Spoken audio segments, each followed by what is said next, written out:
You talk about how hype can really blow the window out.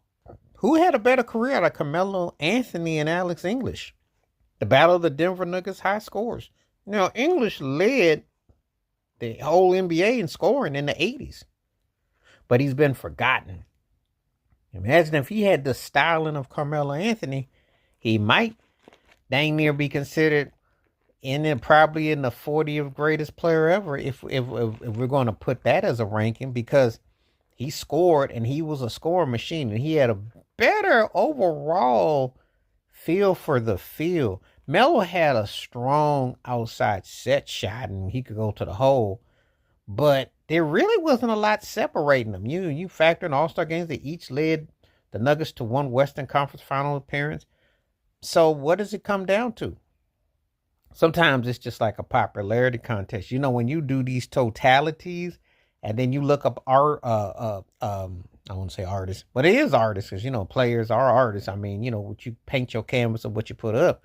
But when you look at the totalities and then you look at what they've done and, and how it all accumulates, it's not a lot that separates them. It's not a lot. As a matter of fact, they pretty close. Um, Tell it to somebody who, is just Joe Casual. They'll probably say, yeah, right. Because Carmelo, what he did in college with Syracuse, winning and gold medals, and, when he played with the Nuggets. But when you get down to it, Alex English is probably arguably even more impressive. Now, I do think Melo probably got robbed out of Rookie of the Year. And I do think he probably got robbed out of a chance to go into a contending team with the Pistons. I don't know how that would have played out. But when you look at when we just go by the numbers and we look at Melo played a little bit longer.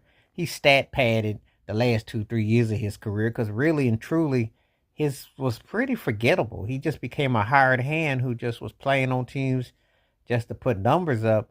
But it's, and he's kind of an odd man in Denver, too, because he's upset that Jokic is his number. But Jokic, there's no way in the world he could pay Jokic to take that 15 back because Jokic has made that number legendary. So, you're more Mr. New York Knicks than you are Denver Nuggets. And when I look at the totality, Alex English, to me, is right there with him. When I look at the positioning, the impact, it's not a lot separate. It's just that one guy has more hoopla, more hype, and definitely benefited from more of a commercialized